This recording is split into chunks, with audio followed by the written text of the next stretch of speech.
And welcome to the Everyday Board Game Podcast with your hosts, Daniel. And Daniel. Daniel, good morning. No. No. Okay, I have to throw in at least once a month. No. Well, no, I can actually kind of say that because we met up, I mean, it wasn't morning, but we met up far earlier today. About 1:30. About 1:30, right? And I'm on summer break, so I'm enjoying time off and sleeping in. How about you? Yeah, same. Still working on some stuff, but I don't get to sleep in. I'm up at like 6:30 every morning. No thanks. Yeah. Yeah, no, I get to sleep in. Yeah, my kids are taking tennis practice right now, and yeah, they like it, but it's from like 8 to 11 every day, so it's 3 hours, and my wife drops them off before work, and I just have to wake up by 11 and pick them up. How many days a week? Easy peasy. It's just gonna be for this week. Oh, Yeah, just they this just week? started today, and Okay. so like 4 days worth. It's a mini summer camp thing, but they're Okay. gonna learn how to play tennis, and so far they seem to like it on that first day. Yeah. I just say oof because my brother-in-law played tennis and he really enjoyed it, but it's just Right. if they go to like tournament play and stuff like that and it's 102 degrees outside, Right. I'm like, no. Exactly. We went up for, what was it, the All-Star game for high school because he played high school tennis in Albuquerque, and it was May when we did that. Oh wow. And it was already like 97 to 100 degrees in Albuquerque, who have a higher elevation than us. And it was stupid hot out there, not really a lot of shade, but it was actually fun, and it's a good sport. Yeah, it really is. No, I used to play tennis back in the day. I wasn't like on any team or anything, but me and my siblings would play. We would just play for fun. But we played racquetball. That is way more intense. Have you ever played racquetball? I played racquetball and I played tennis, and we pretty much turned tennis into racquetball because our whole thing was trying to hit the other person with the tennis ball. Right, exactly. Because then you get an extra point that way. I'm pretty sure. Exactly. That's how we played. We played prison And so it wasn't just like rack it ball; it was rack him ball. Right. We always used to tell people, like, whenever they would, like, my high school friends, whenever they would say, yeah, like, do you want to come play racquetball with us? It's like, all right. But if you leave without being bruised, you're probably not playing it right. Because we play, I mean, you're not supposed to get hit with it or like a racket or a ball or anything. But there's a reason we all wore goggles. There's a reason we all like kind of padded up a little bit because we were very intense. We loved playing racquetball. Let's just put it this way. I haven't played it in ages. I haven't played it since probably my early 20s. But we wore cups when we played racquetball. Yeah. We would use good idea. like our football or our baseball. They're pretty much the same one. Athletic supporters, because we were smacking that ball and making it come like 102, 108 miles an hour off the wall. Yep. I loved every minute of that. It was so terrifyingly amazing. It's one of the best sports ever invented. It's like, let's take the nice subtlety of tennis, nice professional sport, and then put it in a small room and make the ball fly twice as fast and twice as hard. Yeah, exactly. Let's just go for it. What's the worst that'll happen? I love it. I also really enjoy playing handball, but like not the street handball like you see out there, but like in like the racquetball courts and stuff like that. Because it's basically it's racquetball just without the racket. You're just smacking it around with your hand. Yeah, exactly. But yeah, I played with some people, and I'm not trying to be racist because I'm half Mexican, but I played with some Hispanic Mexican-born players, and they were cutthroat when you played handball. It was not even funny. I'll have to take your word on that. No, I mean, it brings me back, like, every once in a while, like, at the school that I work at, I see kids playing wall ball pretty often, and it just brings me back, because every day they have it there. It's like, which kid is the cool kid bringing the tennis ball or the bouncy ball, Oh, man, I loved playing wall ball as a kid. It was great. actually one of my favorite games. We should get a league together. Oh, heck no. I would love it. No, I'm too old for that now. I know. And so we'd all be, like, huffing like, towards the wall. Just, it's fine. I'm out. It's fine. All right, so we're kind of like scooters going. we're kind of sidetracked here, because we're talking about sports, and this is a board game podcast. Right. Well, they're both games In a sense, yeah. Yeah. But one of them's more of a dexterity game than some of the board games we're going to talk about. No, we could jump right into it. This is a fun little topic. And we had to look up some definitions. Yeah. This is intriguing because I was talking to you about it last week before you went on your trip, and I was like, And I mentioned something about music. I was like, what Yeah. would you consider a classic game nowadays? And we looked up the definition for classic. Right. You want to tell them? Yeah, anything that's 20 years or older is considered classic. Mm-hmm. I also do want to add on to that definition. Anything that's 50 or older, I know is antique. Yeah. So, like, as far as items go. So, using those, Oh, see, I didn't use the antique part of it. right, no, well, there are some of my games that are antique. Yeah, at this so point. there's a couple on my list that are But antique. we definitely have it. We wanted to find anything that was 20 years or older. For right? me, it's 2002. You put yourself in a tighter restriction. Right. I restricted it to at least 2000 or at least 1990, 1999 and older. I never did anything in this century. Just to or let everybody millennia. know, Catan is not on my list because no. Well, I mean, no, Catan's a fine game. But it doesn't hit my list because I like these games better. Yeah, every single one of these games that's on my list is probably some of my favorite games. Now, some of them didn't make my top 100. Doesn't mean no. I will not say no to any of these games being played. Right. One is a little iffy, but I do enjoy that game, and I'm enjoying it as we speak. There is a couple I want to explain real quick. Those of you who have listened to my top 100 already know two of my games that would qualify for this list. I just decided not to add them on. That'd be Carcassonne. Well, you also put yourself into a tighter bracket at 1999. Right. Yeah, but even then, Bonanza, which was made in 1997, I still didn't put on there just because, I talk about those games enough. I wanted to talk about, I don't consider those classics. I consider them modern classics, right? Bonanza, I don't know if I'd consider like you listen to a good classic rock album. You're going to listen to, CCR. You're going to listen to Eagles. You're going to listen to but the thing is rock, right? About that is those to us growing up was classic rock. Right. But something that came out in 1999, 2002, My Chemical Romance to today's generation is considered classic rock. Right. Nirvana, it kind of hurt me when I started hearing them on classic rock stations. Yeah. Because I remember when they came out. Bee Gees are antique. At this point, it's weird. No, but what I'm saying is that Bonanza, I don't think is popular enough to be you would be wrong, sir. No, and I know I'm wrong, and and it's one of my favorite games of all time. Yeah. I'm just saying, in my mind, it doesn't feel right like to it should in be this there. list, right? Where all of these other But then ones again, you can say the same thing about Bonanza. It shouldn't feel right to be as fun as it is. Right, exactly. But then I also want to clarify another criteria that I put for myself. I didn't put ancient games, and ancient games I consider anything older than 1,000 years or something. I didn't put Mancala on my list, and I didn't put I technically put maybe 2 on my list. Okay. But it's just because there's variations of these. Right. No, and that's fine. Yeah, I didn't want to put it on mine. Ancient games, I really like Mancala. I didn't put Mancala on it. I really like Senate. I don't consider those classic games. I consider them ancient games. The game of The Royal Game of Ur, yeah. I mean, I don't like that as much as Senate. Senate's better. Senate is better than Backgammon and Ur, both. But Mahjong Go, I didn't put any of those on it. I don't like Backgammon. Backgammon, it's fine until everybody passes each other, and then it's a half hour of just rolling a die and moving pieces. Mm-hmm. That's the problem. That's why Senate is better, is because you and the other player are going in the same direction the entire time. Yeah. And when you get to those last 5 squares, you can no longer save any of your pieces. Yeah. I love that. That makes it tense and nail biting right to the very end. And even Royal Game of Ur, once you get past most of your pieces past that central line, it's the same thing. It's just kind of let's just see who can roll faster. I like Senate far better because of those reasons. But I still didn't put it on this list because if we ever make a list of best ancient games, then we'll talk about it. That's going to be very tough. I've only played Senate. I haven't played the Royal Game of Ur. Yeah.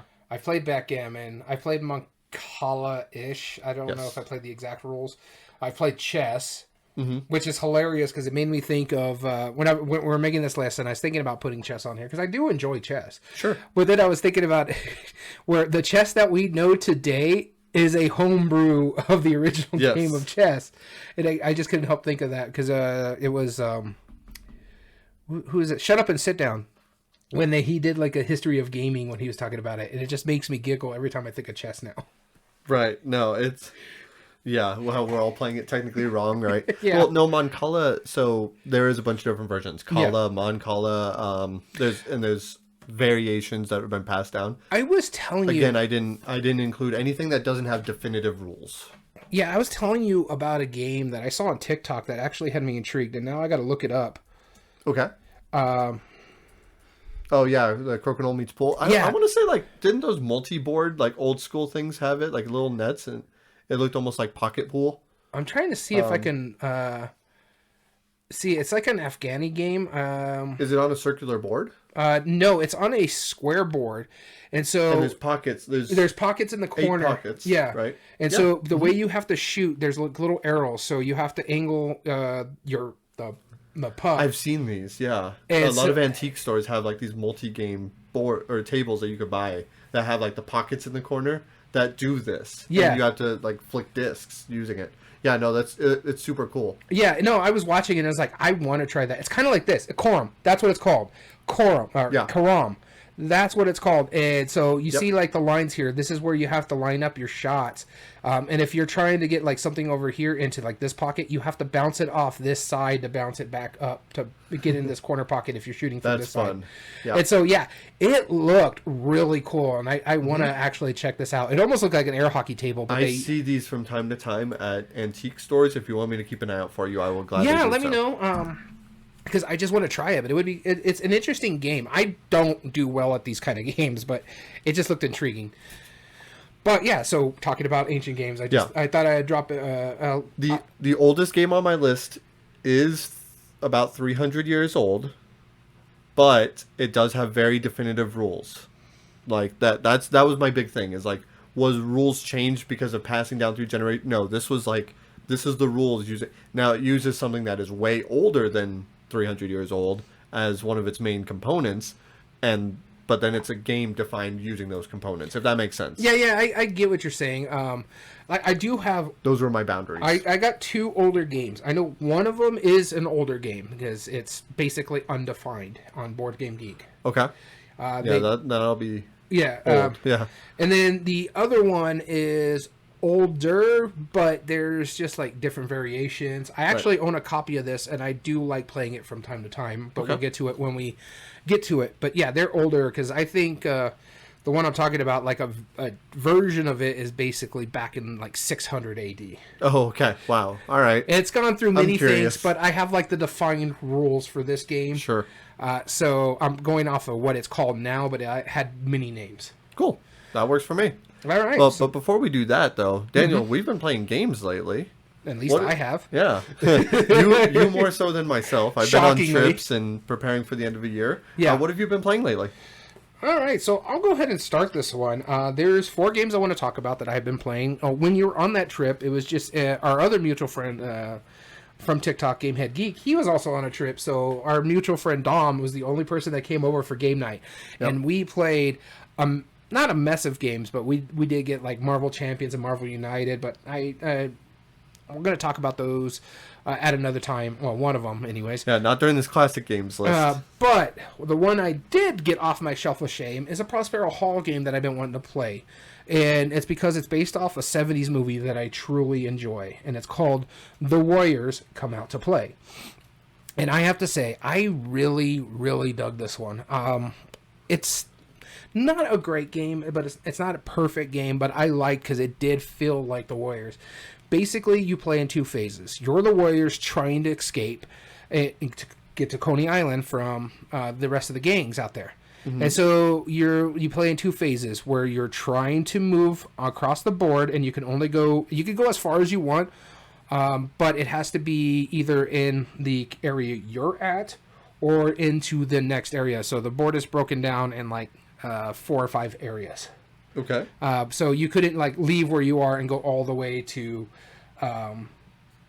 Coney Island. You have to go to specific spots. And then if you go to specific spots, they have actions on them where you can draw a card which will, help your hands out because you only start with 7 cards, and then there's certain cards that get out of the game once you use them for their special ability. Okay. Or one of your other actions is to rest and pick up all your cards, so it has that mechanism where once you play it, it stays down until you pick it up. Until you pick it up. And so which is a great mechanism. Yeah, if something we know even today.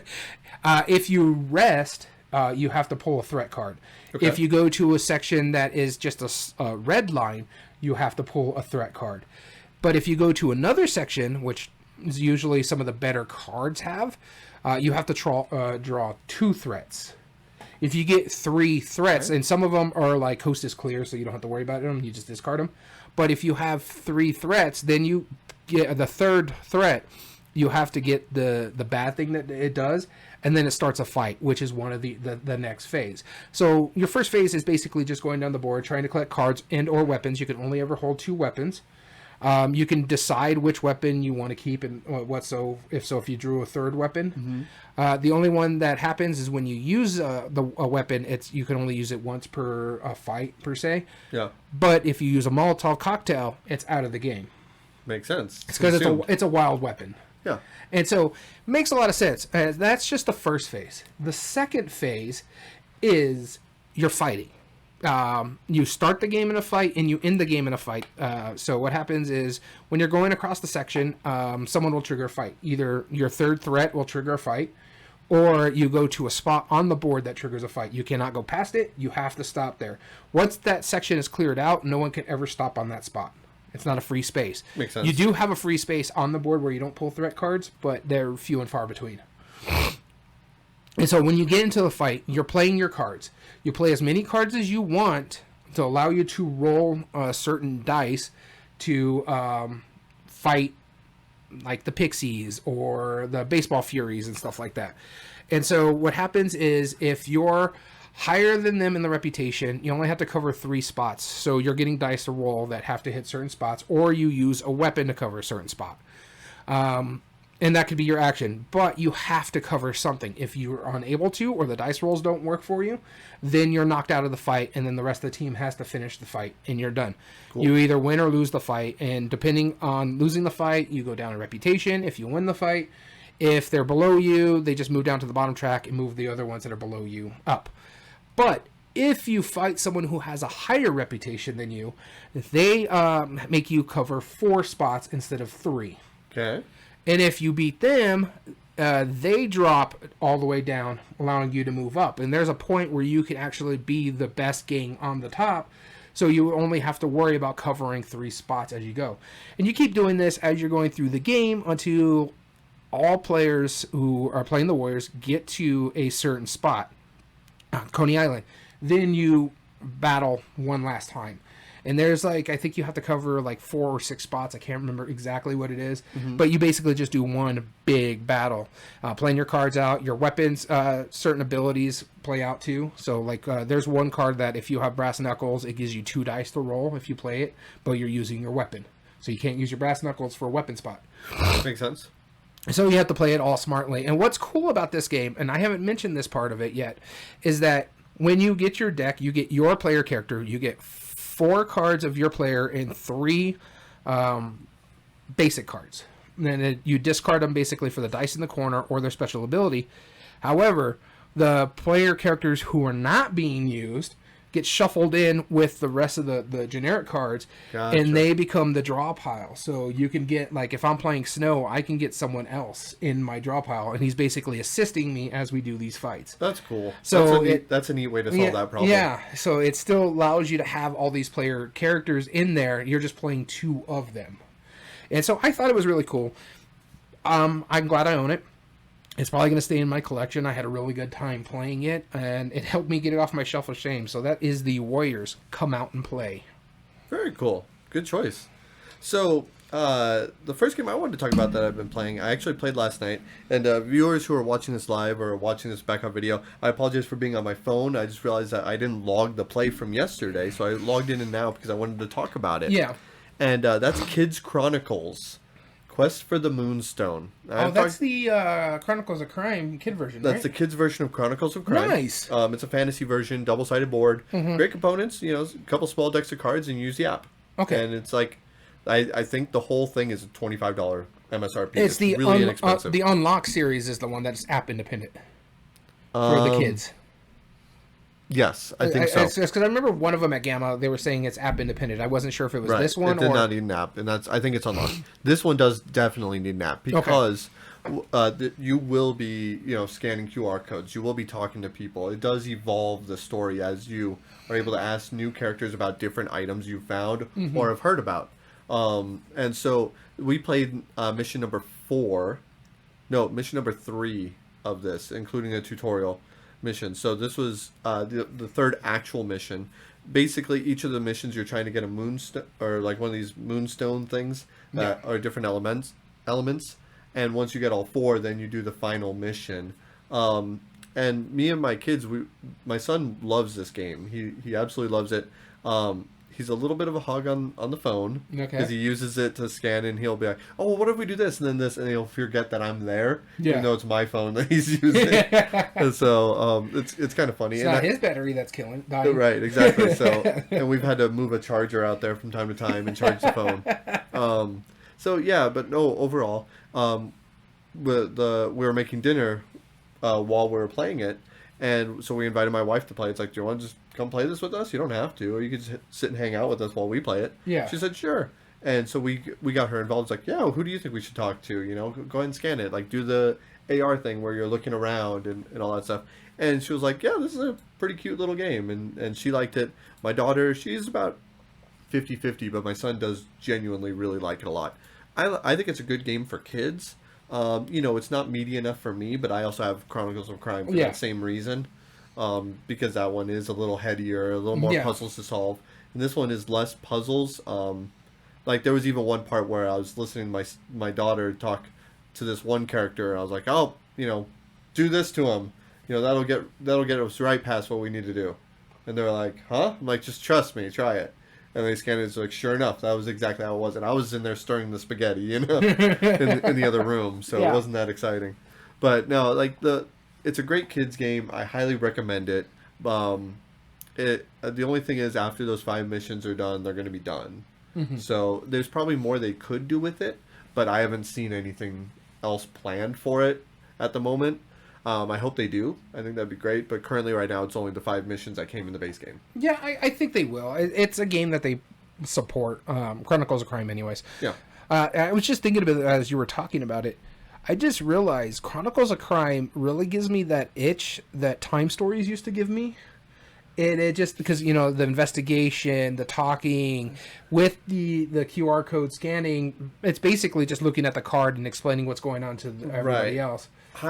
So it definitely doesn't scratch that itch for me. And that's because Time Stories, I love that game. And what I think makes Time Stories better than Chronicles of Crime to an extent is that when you go to those cards and you read the card to yourself and you're supposed to put it down and then tell people, like, not verbatim what you experienced, that is way more immersive than just scanning something with your the scanning the cards constantly is that takes me out of it. For me, like with the Time Stories, it's all about investigation. With this one, you could scan evidence, you can look at people and talk to people and interview them and work as a team, and it scratches that investigation itch that Time Stories is supposed to give us. Mind you, I'm only, like I said, I've only played up to the 3rd chapter. I haven't even finished that one, just because that game group broke up, and so it's just, I really enjoy Time Stories for what I played of it. I love Marcy Case. I thought that was a phenomenal game. It's just that when I played Chronicles of Crime, I still got that same feeling and haven't really wanted to bust out Time Stories. There was the game that did do that for me was Detective. Detective did that far better than Chronicles of Crime did. I'll give you that. What I liked about Detective is that it's kind of the same idea, right? You still have that same level of investigation. It's more immersive, but at the same time, you have one person who's on the computer, one person who's supposed to handle the evidence, one person who handles the tokens. Like, you feel more in character in that. That's just in my experiences. They're both great games, but regardless, I played Kids Chronicles, and now off to you. What else have you been playing? Okay, so the next one I played, actually originally had summer camp on this just because I played it, and then I saw this actual game on my games played list. I'm like, I need to talk about this one because I own the daddy of this game. It's actually right behind him, right there. And that is Terraforming Mars Ares Expedition. I finally got to play a game of it with the mutual friend, Gamehead Geek. He actually has this. He's never played it multiplayer. He's only played it solo. So he had like... Which doesn't count. he couldn't like... It took him a little bit to figure out how the rules work for multiplayer because he's played so much of it solo. And when we played it, I really liked it. I think it's good. In fact, it's actually quicker, which is fine by me, but I don't mind Terraforming Mars for its length. I like the crunchiness of the game. Yep. I don't feel like I'm like bogged down because of time, because I'm always thinking about, okay, I gotta do this, I gotta do this, I gotta go here and get that. So I'm always thinking about my move when it's not my turn, because I gotta figure out how I'm gonna play these cards out of my hand or do what I need to do, right? And so this one, it does a lot of that. It has the same card combo, but I don't know if I'll end up buying this one because I just really like Terraforming Mars that much more. I don't mind the length of time. Now, this one played quickly. The setup is fine. The action selection was interesting because it's basically like Twilight Imperium, I guess you can say, is like I pick one action.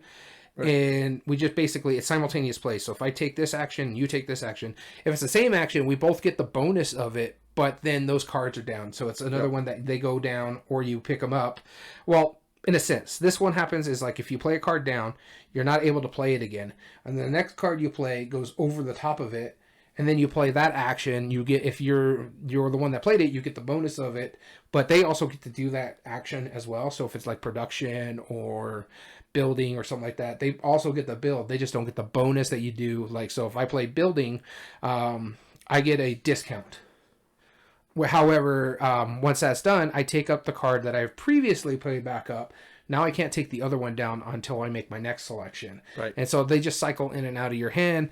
And it plays really well. I enjoyed it. I like some of the stuff that it does. It is quicker and simpler.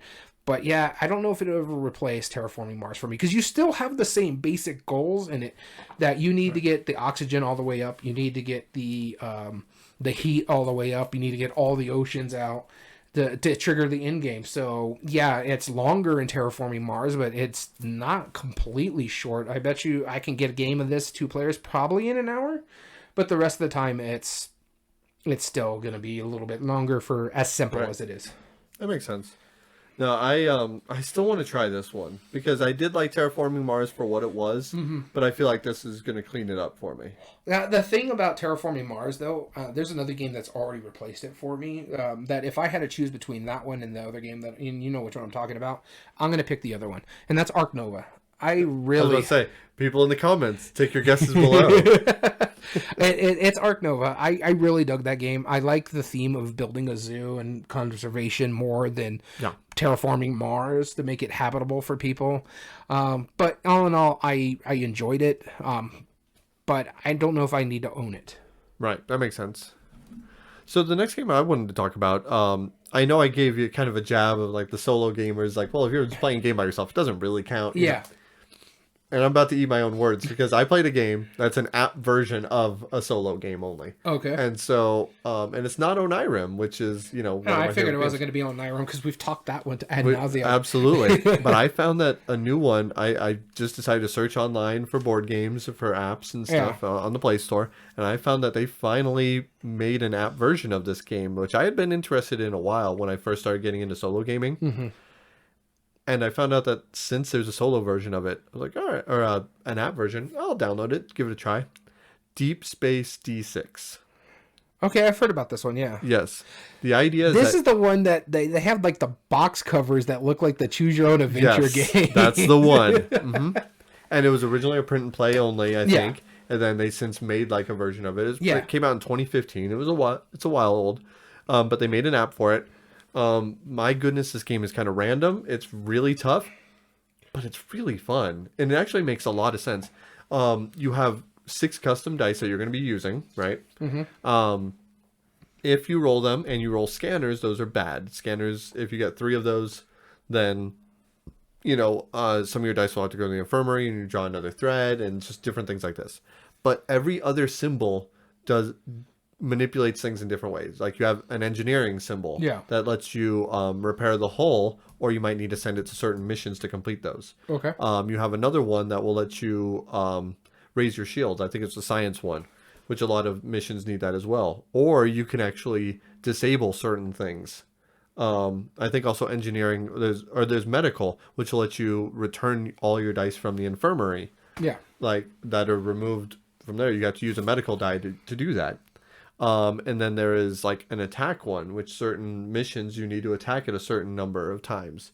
And so you could do that. And what's cool is that the first time you attack them, it's only 1 hit point, but every subsequent one, it's 2 additional hit points. And you can spread that out over your missions. Yeah. Keep track of them. Same with healing your hull. It's 1 and then 2, then 2, then 2, then 2 as you do it. Whereas the science one will just completely refill your shield, which is 4 points, you know. Yeah. So you're just trying to survive. But then you also have a command die face, which will let you either set one other die that's been unused to a face of your choice, or re-roll as many of them as you want that have been unused. Okay. So there's a lot of cool little different nuances to it. And after every turn, you draw a new threat. Then you roll a single d6, and then anything that has that number on it, like Machikoro style, or like Settlers of Catan style, like those all attack you or trigger all of the threats. And they could be anything from just like, oh, it's just like, it'll be every number and it just does a damage, right? Yeah. Or it could be like a 4 and a 5, and then it'll deal like 3 damage to your hull and ignore your shields. Or like one of them is like, if you roll just like a single 6, then it does 5 damage to your hull immediately, and then you discard the threat, right? And that's the only way to get rid of it. Like there's no other way. Yeah. So you have to just like prepare for that initial brace. It's pretty good. The app is free. It doesn't look like it's ads. Like it doesn't look like they're trying to charge you any excess for it. It plays pretty simply. The tutorial is pretty well done. And the game functions really well. So I'm going to tell you, like, if you're interested in solo gaming, Onirim still has like top notch as far as that goes. I'm waiting for Final Girl. Final Girl, it's up there, Hostage Negotiator. But as far as app goes, like, this is a good little sit back and play for like 15, 20 minutes, you know, and just try and beat it. I encourage you to try it. Or what our mutual friend calls it, is it a good pooping game? It's not, because it's too long for the toilet. Like Onirim is good. If you get really good at Onirim, you're knocking that out in 5 minutes, easy, right? Or really bad at Onirim, I guess, is another way to do it. But this one is longer than Onirim, for sure. No, so Onirim for me is like the go-to solo game, in app form too. So I do have to check this one out. In fact, Onirim's app makes me hesitant to actually buy the game, even though I like it so much, because the app just does so much. It does, but it only has 3 of the 7 scenarios. I don't need the extra scenarios. The base game I've by played itself. every single module separately, and they're all good. I'm good with just the base game, honestly. Yeah. I dig the mess out of that. I mean, if you ask me how many times I've played Onirim lately, very few. But that card game, I am very happy that I owned it. Okay, so moving on. For me, the next game I am mentioning is, I talked about it a little earlier. I said, oh, wait, I'm going to eat my own words because I'm going to talk about it. But I had to put this one on the list because I've played the mess out of it the last couple of days. You Were Gone, I played it with our mutual friend Dom.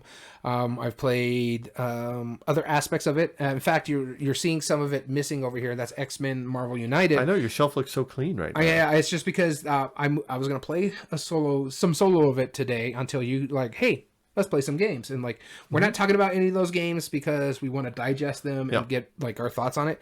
But with the X-Men Marvel United, I'm putting both of them because I've played both versions of them. Yep. Oh, it's so good. I've really enjoyed this one. It's a nice, clean co-op. Actually, very family friendly. I have a great time playing this no matter what I do. I have the playmat as well, which is nice on the table. Actually, now you're just bragging. The reason, no, but I was going to mention, the reason why I'm mentioning the playmat is because I love what it does for the game. Because on the outer part of it, it has you where you can play the cards. Because you know the goal is to play the cards and you get the bonus of the one that was played before you, or the stuff before you. It actually puts it in like a row. So circular around the rest of the games, and so it's easy to see where everything goes. That's smart. And it actually teaches the game in a sense, because it's like villain phase here, player card, villain phase, player card, villain phase. And then once you get over like 3 or 4 rounds, it stops putting it there because you can figure it out every 3 times the villain's going to pop up. And so you do stuff like that until they get like they're gonna attack and stuff like that. But it's just what sucks about it is that we played the Sinister Six. And we got not our butts handed to you. We actually came close. We were down to the last person, but he just couldn't draw any more threat cards, so he won the game. And the thing about the Sinister Six is that you're playing against 6 villains the entire time. They're putting thugs out. They have threat cards that activate them as you go down the list. And it's just, you got the Vulture who's doing one thing, and you got Sandman who keeps healing himself. Vulture stealing people, and basically you have to save them before you can attack the Vulture. Electro's attacking locations adjacent to him. What is his name? I can't think of his name right now, but he's the hunter, Craven. He actually just goes and starts attacking people, and we just went into the red. Oh no. Yay, the wife's signal on the internet. But yeah, it's unbelievably tough at certain times. I get what other people were saying is like, if you just do the base games, you might get a little bored with it because it's the same old. But yeah, with all these expansions, it's just gotten phenomenal. I've really enjoyed most of the all the X-Men expansions I've played. I played both Blue Team, Gold Team. Days of Future Past was amazing. Yep. And so playing a mess of it and just saying how much I love it. This might, if we do another top 100 soon, this might be high on that list. It's easily the most in-depth Marvel X-Men game. Yeah. And I say this, and you and I were joking about this earlier. Yeah. And so I'm going to tell them the story, is that my go-to thing, I know nothing about superheroes. And listeners of the podcast know this. Because, like, it's very, very little do I know about it. And I remember back when I was probably in high school, we saw, like, the all-encompassing X-Men book and whatever. And I came across one of the X-Men. That was the most absurd thing I've ever seen. It basically looks like one of the floating green things from Ghostbusters. His name is Dupe. D-O-O-P. Dupe. And he's one of the X-Men that almost nobody talks about. And so now it's been an ongoing joke ever since I was like in high school, like half of my age from now. If anybody's like, oh, I really like X-Men. It's like, oh, so you like Dupe then. You know, it's just because it's a fun little like inside joke to just me. And then so when you bust it out, you're like, man, yeah, like I got all these cool stretch goals. I'm like, cool. So where's Dupe? And you're like, it's got it. And you bust it open. And sure enough, that is a character in that extra stuff. I was amazed. I applauded. and now I've forever eaten my words because it's like, now there's a game with Dupe in it. Yeah. And now more people now suddenly learn what Dupe is. Yeah. And next time we play this, it's been a long time since I played United. I did like it. And now I have to play it because this long-standing joke of mine, now I have to eat my words, and now I got to play as Dupe. What's hilarious is you kept doing it, and I kept telling you, like, hey, X-Men's like one of my favorite comics. I grew up watching it. I watched the cartoon and stuff like that. You're like, do you know Dupe? And I'm like, yeah, vaguely, but he's just a random character. Yeah. You're like, I'm surprised you know Dupe, because not a lot of people do. Most people don't. Yeah, most people who say they like X-Men have never heard of this absurd character. But man, did Simon really scrape the bottom of the barrel with that. Yeah, with some of their stretch goals, it's hilarious that some of the mutants that they came up with. But hey, I'm not complaining. It's just more stuff for me to goof off with. Right, exactly. There's no problem with extra content. So yeah, the next game. Speaking of fun games that we've been playing, I met with a group that I've been playing with a little bit more lately. I don't think you've met any of them, but we played a game. Because I'm not a cool kid. No, I guess not. I don't know. No, neither am I. That's why we play board games. But we played a game. I went over and I played some game with them, and I forget what it was. But they threw me right into it. I don't even think I logged it, did I? Now that I think about it. Oh, no. I walked in just at the right time to play Nita Valier. But that's not what I'm talking about. Yeah. After we finished playing it, they were like, yeah, that was really fun. Like, Danny, did you bring any games? I'm like, sure, of course I did, you know? Like let's try this one. And I was like, I have this game that's been on my shelf of shame for a while, and I know you like circus themes or carnival themes. And he was like, all right, well, let's try it. It's called Dreadful Circus. Yeah. And I gave him the preface. I was like, hey, guys, just so you know, like, because they're kind of more of a religious group and whatnot. I'm like, I don't want to offend anybody. The art in here is pretty dark. It's not, like, offensive or anything. Yeah. But it's not nightmare fuel. You know, like, there's some creepy imagery in here. But it's not like bloody, gory, or anything like that. If you don't like clowns, if you're scared of clowns, don't play it, because there is one I'm not scared of creepy clowns. clown I just in hate it. them. Yeah, that's understandable. Most people do. As an ex-clown myself, I understand this fact. But That makes sense. yeah, so we played Dreadful Circus, and the way it works is that you have wagons, which are basically these boxes, and it plays 4 to 8 players. It plays similar to Sheriff of Nottingham. Yeah, In a you way. mentioned this. And the way it works is pretty simple. You have a number of coins. You have either bronze coins, which are worth 1 value, or 1 victory point at the end of the game. You have silver coins, which are 2, and gold coins, which are 3. And everyone gets 3 copper or bronze, whatever it is, 2 silver, and 1 gold, which gives them a total of 10 coins, Yeah. or 10 value of coins. However, some of the cards give you bonuses for different types of coins you have. Like you might get an extra point at the end of the game for every copper you have.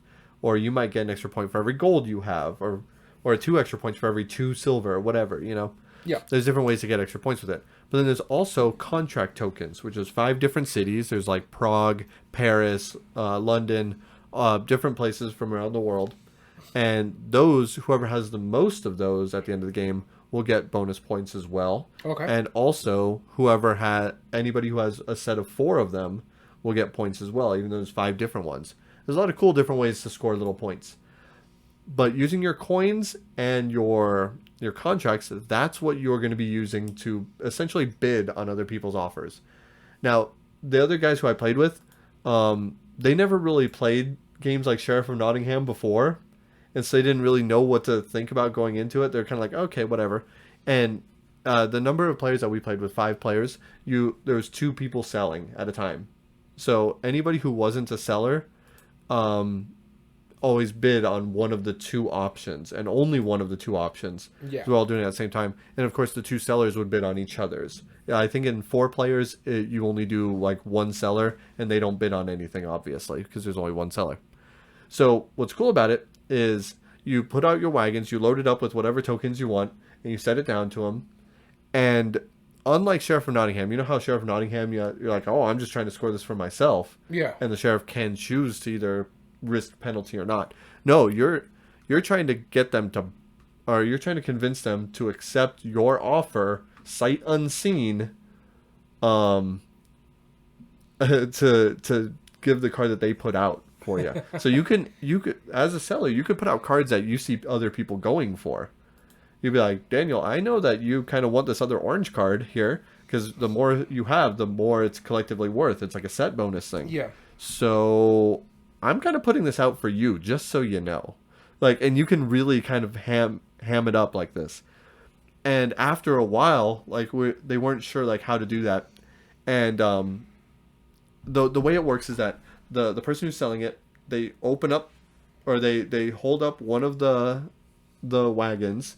They look at it, and right then and there, they have to decide if that's the one they're going to accept. Because if they give back the wagon, they can never go back to it. However, if they open it up and there's like nothing good, or if there's like something pretty good there, and then a later offer they open up and it's just garbage, they can either choose to not sell, or just, it is what it is. Or they might be passing up a better offer because they're so excited about what they saw already. And so part of the thing is the sell is you're trying to sell it to the sellers. Like, look, what I'm offering you is by far the best you're going to get. Like, I don't know about these other guys, but I already know I'm giving you something good, and you should accept it now. And you open it up, take a look. Like, you're going to see what I'm offering you, and just know that like it's going to be the best offer you're going to get. And you're trying to convince them. And after a while, we just started really messing with people and playing into it. And to the point, like, one of my favorite moves was like we agreed that the seller was not allowed to like pick it up and shake other things to try and figure it out. Yeah. Like or how many cardboard pieces are in like one wagon or not. However, if the players did that, like, I was like, oh, I'm just setting this down. Set it down. Fair game, right? You could really play into that fact. And they started absolutely bawling laughing just because of just like the absurd. It's like, oh, hey, here, let me hand this to you. I'm going to slide it over quietly, but just trust me that there's a lot in there, Or like, and then one person like, well, yeah, shook. Here you go. It's like, it doesn't matter. That's a lot of cardboard right there. Yeah. It sells itself. It was hilarious. It was one of the funniest games. It really brought back the same mood of Sheriff of Nottingham, of that same silly negotiation, Yeah. but it brought in something new and fresh with it. I'm very glad Portal came out with it. I think it was Portal. Awesome game. Great art. Decent components. I had to tape the boxes just to keep them. Yeah. They're like thick cardstock. And I just do a little tape in it. It's no problem. But they even include extra components for like achievements of like whoever like won certain things. You could just hand them the token so they could just have. And then in a later game, if they lose that, then the achievement moves to another player. It's just kind of weird, but it's totally like unnecessary. Like little bonus, like, oh, these are bragging right tokens. It's silly. The theme is great. I love it. It's such a fun game. Dreadful Circus. Go try it. It's so fun. No. It's got clowns. Even with. It's got clowns. Well, I mean, you've watched it. Yeah, that's an interesting clown, and they made him the bad guy. Yeah. Dreadful Circus. No, it's got. No, there's no saying that Dreadful Circus that's a good clown. Nobody's saying this. Nope. Yeah, I think you're just secretly scared of clowns, and you just don't want to admit it. No, I just don't like clowns. I think they're creepy and obnoxious, and then John Wayne Gacy. You ever been to the Con Motel? I can't stand that. Wait, hotel. didn't we drive by it? Yes. We did. That's right. It's in Tonopah, Nevada. Yeah. And it's Man, I need to take a trip out there just for that reason. No, it's not going to be with me. I would stay there. Absolutely. Hell no. I think I'd be the one. You'd be the one person there. The parking lot was quite empty when we drove by. It was. Well, it was also midday at a hotel. Of course it's empty. All right, so my number one game that I'm going to talk about here is a game I might have talked about it in the past one, just in passing. I got it off my shelf of shame. It's one of my newer games that I own, and that is Creature Comforts. I really enjoyed this game. It plays over 8 rounds normally. We played the shorter game just because we wanted to get more gaming in. It was the first time play. And so what they recommend, it plays 8 rounds normally. We played 6 rounds. You basically just take 1 card out of spring and 1 card out of summer, and then you just play as you go.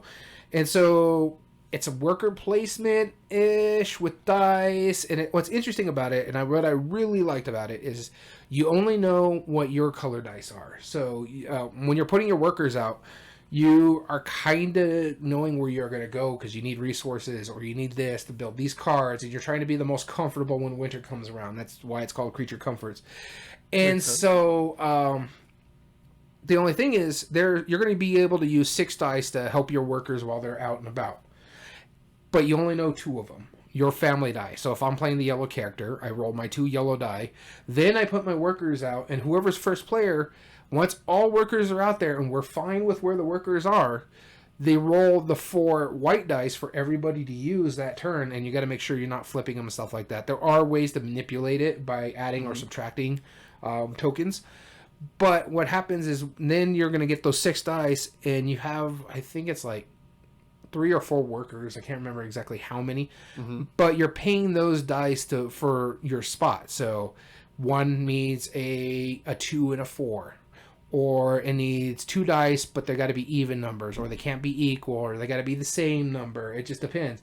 And so you got to spend those dice over there. And so you're hoping those 4 show up if you go to that spot, because you're like, I kind of really need this stuff over there. And if you don't get the dice and your worker comes back, he gets a lesson learned, and that's the minus or plus add modifier. So you still come back with something that can help you on the next round. Okay. You're going to locations that give you this. You're trying to build certain things that help you. So yeah, you're getting your huts out there, getting your points. You're building comfort. So, and then the comfort cards, they play off each other. So like with me, I built board games, and so I get points for every other board game built or toys. And so I had toys built. I had 2 different board games built, which is interesting because they're Easter eggs. One of them that I built was Wingspan, and the other one that I built was Everdell. Of course. So it's a nice game. I love the production value, and this is just it's not the Kickstarter version. I have like the retail version because I only found out about it after the fact. Really enjoyed it. I liked what it did. I love the kind of a gamble when you're putting your workers out. Is like, can I get something to pay for these? So you're also using your resources to pay for your comfort cards. You're using your resources to pay for, forget what they're called, but they're basically like cottages that you take out that can give you, like for me, I got a wheelbarrow that helps me take an extra resource when I go out for resources in the forest, because that's where most of your resources in the forest. But you have like a little wheels, like if you get a 3, you can get a stone and a coin.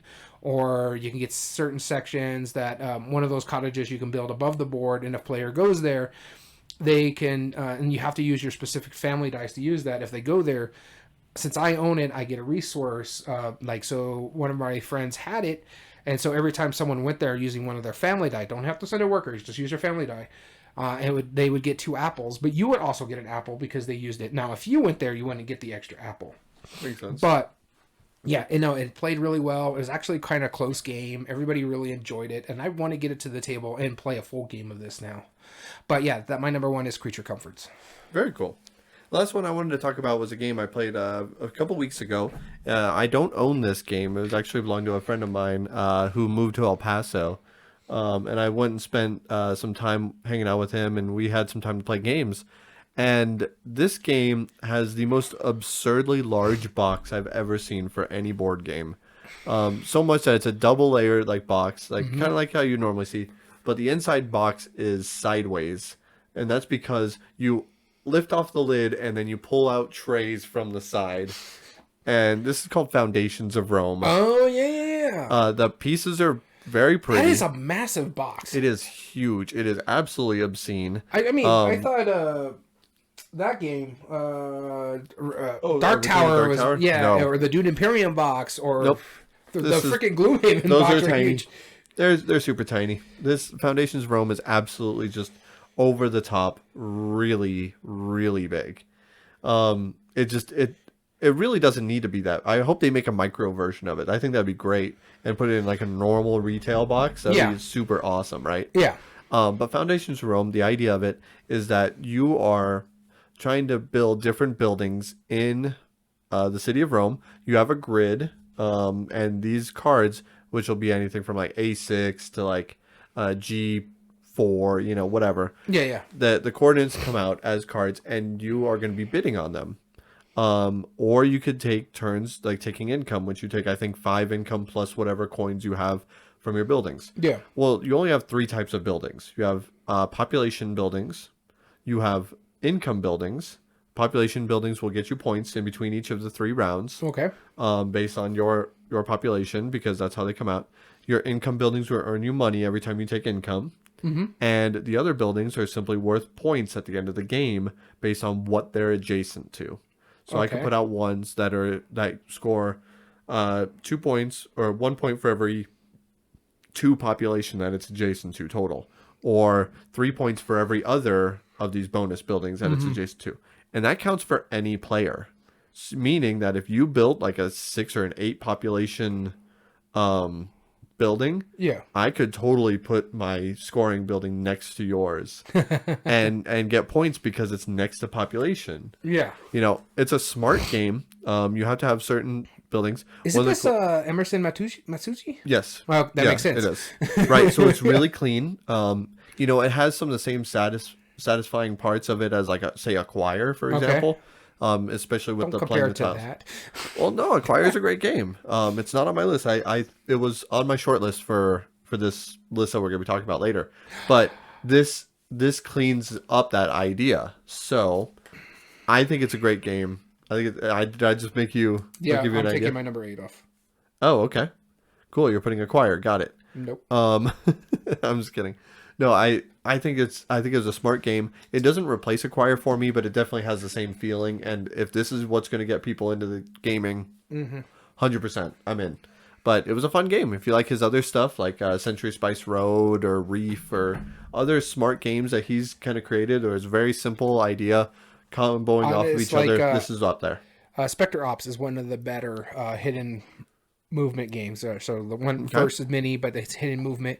And that's Emerson Matsuchi. So, yeah, no, I want to play this just because of that name. Yep, exactly. His name alone makes it worth it. Yeah. So definitely check it out, Foundations of Rome. It's actually Dice Tower Essential, I believe. I think so. Yeah, I think it was the first Ice Tower Essential that actually went to Kickstarter because this game is massive for as simple as it plays. There is one problem with it though, functionally. What's that? So all of your buildings are all the same color, except they have a little like a nice little like emblem that's glued onto the building itself that tells you like what it tells you the symbol and the player color and all that stuff. Those player colors are not the most distinct from each other. So it's not bad. That's not really his problem. That's more of it's a small production. It's Arcane Wonders. Yeah, it's a small production thing. And then also on the board, I didn't realize it. So there's two different sides to the board. There's a 3 or 4. There's a 2 and a 3 player on one side and 4 and a 5 on the other. And they section off because they just have like certain parts of the grid, like the H column, and I think like the 8th column or 7th column would only be in a 3-player game. We played as 2. I didn't realize that the colors weren't distinct enough. Oh, lovely. Like, so they were, after he pointed out, I was like, okay, I guess I see it, but it like there wasn't any kind of picture in between it that should have delineated it, in my opinion. But it's a small thing. It's a small production thing. Not a big deal. It only ignores people who are colorblind. But, who cares, right? But, but if we argued this in a topic debate, it would be dinged for it. Yep, it absolutely would. And again, it's not the designer's issue. I mean, he probably had some say in it, but it's a production thing. Yep. That's totally Arcane Wonders' problem. Yeah, exactly. But that's why we don't blame Stefan Feld for their colors. We always blame Olea. Yeah, exactly. Which is why I'm totally happy with the Castles of Burgundy game found. I knew you were gonna because bring it I could actually see everything. Yeah, can I borrow some money? I don't think I could justify it otherwise. Honestly, it's not that bad if you just get if you don't want to go for like. You should back it for 2, and then I'll pay you later. It's a possibility. Yeah, I could add on like just not with all the special stuff, just for. You can add on another base. I can add on just the base game with the all-in game bundle, so no minis or something like that. It's $85. But honestly, I can wait till the pledge manager to open up to do that. We might. We'll talk. We'll talk, buddy.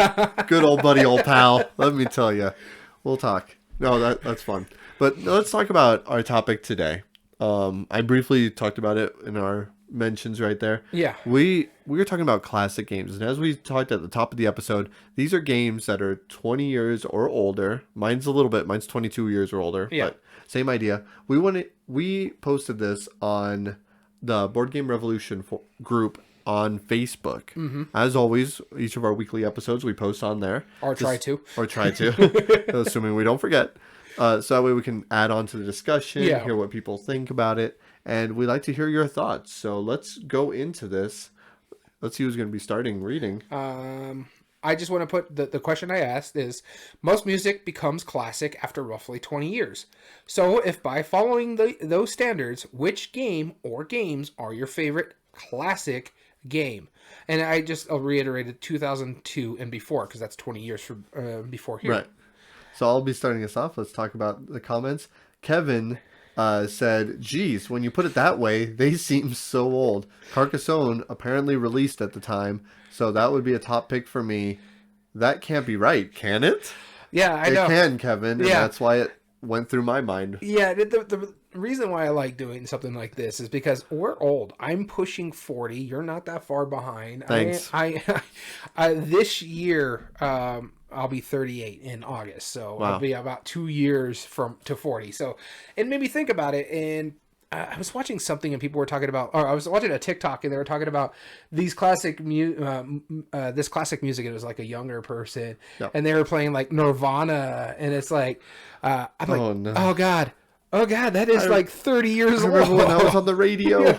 I remember when we listened to radio. Well, the reason is why this song is getting so big is because of Batman. The newest Batman movie uses a Nirvana song in the trailer and really in a lot are music too. And kids nowadays are listening. It's like, man, that song is really cool. When is that from? And then there's people who are like our age when we were born. Yeah. And they're like, I remember when Batman was new, so shut up. At least the movie wise, because let's see, the first Batman movie. I remember when they cut to a scene of the thing going pow. That's what I remember. After the Adam West movies, Tim Burton's Batman, I think it was like 89, 90. Yeah. I was 6. Yep. So I remember when that first Batman movie came. Those were pretty good. Yeah. So yeah, no, and it hurt me a little. And then I was just thinking about how we iterated to board games, what board games that we like. In fact, before we get going, I just thought of one as we were talking. You were talking. I dropped my number 8. So I told you my number 8 was going to be a surprise for you. Yeah. It was Guess Who. I remember having a great time, and it was a great introduction to a basically deduction game. Yeah. And so it was on that list, but now it's off because of another game. Yeah, that you thought of on the way. Yeah. Okay. I'm curious to see what those are. What's the next one say? All right. Next up is Bill, and he says Euro Rails. Yeah. No description needed. Just simply Euro Rails. Graham put Cosmic Encounter. I bought the original Eon Products version the year it was released and played it so much after that a while. The box itself was more masking tape than cardboard. This was on my short list also. I thought about Cosmic Encounter. I like it, but maybe we'll talk about it later. Yeah. Terry stated, my favorite classic game would probably be Risk. I really want to try the Legacy version, which is actually pretty fun. And Castle Risk. I don't know. I'm not familiar with that version. Castle Risk. I am. It's pretty neat. Crystal said, I still adore cribbage. So that's great. I agree. Cribbage is a good game. I didn't put any classic card games on here. It just for me personally, when it comes to it, I don't know when a lot of these came out. I don't know when a lot of them played, and because if not, Gin Rummy would be on my list because I played that a lot with my dad. But no comment. But moving on, Pete said, "That's my era, dog. What is it then? The Nizia Imperial period was before your deadline. 92 Modern Art, 95 Medici, 95 High Society, 97 Tigris and Euphrates, 98 Through the Desert, 98 Samurai, 99 Raw, Lost Cities, and Shotenton, 2000 The Lord of the Rings, Battle Line, and Taj Mahal, and 2001 Winter Circle." And he replied, "Of these, Winter Circles is, I think, the finest game with the betting mechanic ever." Out of those, you know how much I like Knizia. Yeah. And I did definitely think about some of these. I forgot that I used to own Medici. I hated that game. That game was stupid. Maybe I need to try it again, but it was awful at the time. So out of those games, I never played Modern Art. I never played Medici. I never played High Society. High Society is fun. Society. No, let me tell you about it real quick. No, High Society. No, we've already been recording for an hour. You're bidding on stuff, and because you're rich people, you're trying to enjoy your money the most. Yeah. And so the player who wins the best auctions wins. However, the person who spent the most money automatically loses. So it's one of those like second place things. It's really fun. Haven't played Tigris and Euphrates. I own it. I still want to play it. Never played Through the Desert. I own it. Still haven't played it. I've played Samurai. That's a little dice game, right? No, you're thinking Age of War. Oh, okay. Yeah, Samurai is a big meaty game. No, so then I haven't played that one. I've played Raw. That was actually a pretty good game. I played Lost Cities. It was fine. It was a nice push your luck. Yeah. I think I need to play with more people. I didn't like it at 2 players. No, it's not good with 2 players. You're right. It needs to be with like 4. I played Lost Cities. Didn't like that one. Yeah, I don't need math. This was also on my short list. Never played Shotenton. Never played Lord of the Rings. Okay. Never Battle Line. I don't know if I played that one. No, not really. No. You haven't. And then, I'm telling you haven't. Yeah, I've never played Taj Mahal, and I've never played Winter Circle. I do want to play the new that dice game that came out. Oh, that was Long Shot. Never mind. Okay. Winter Circle's a horse racing game. Right. I was thinking of a different horse racing game that came out. Long Shot, the dice game. Yeah. Gotcha. But, yeah. And then Pete said, also probably my fave old board game, Picnic, which I don't know anything about, to be honest. Yeah, and he opened a link, so let's... Yeah, let's take a look. Picnic. I'll happily read the description here. Get the most food. 2001. 2001. Eat grain. Scroll back up. Eat grain with your birds, or eat rival birds with your foxes. Okay, that's a fun theme. A corn, please. A cry is heard from the many foul mouths of the cold buffets in the many poultry yards. Razzia. Okay. With the theme centered around chickens and their quest for corn, but watch out, there are foxes trying to get the chickens. Click on Razzia real quick. Man, this is quite interesting. That's like a mob game. Huh. Stefan Dora, huh? He went from a mob game to a chicken game. Bluffing, card game, economic, mafia, negotiation for that one. Yeah, I wonder what they say for the other one. Let's see. Animals. Children's game and negotiation instead of bluffing. Yep. Okay. Sounds fun to me. I'd play it. All right. And then Sean stated, Crokinole is the oldest game I actively enjoy. Others, Lost Cities, Catan, Can't Stop, Raw, and The Great Dalmoody. What is The Great Dalmoody? It is a trick-taking game. It's pretty fun. I've heard of it. You've been mentioning this before. I was like, that's why I know the name. Mm-hmm. I thought it was rethemed as something else. Great Dalmoody was actually made by creator of Magic. Richard Garfield? Richard Garfield, yeah. That's why I know the name, because we did the breakdown. Yeah, it was a trick-taking game printed by Wizards of the Coast. Yep. All right, so let's move into our 8 games. And like I said, Guess Who just made it off the list. Right, exactly. I do have to mention about Guess Who. You check out another board game YouTubers. They're called No Rolls Bar. Okay. They just played Guess Who, but the questions they asked that had to be like vibes, and one of them was like, "Is your person? Could they be racist?" It's stuff like that, and he narrowed it down and got the proper person too by doing stuff like that. And then they're like, is your person a person who plays video games with their kids and thinks they're the best? That kind of stuff. And it just was making me giggle. That's really silly.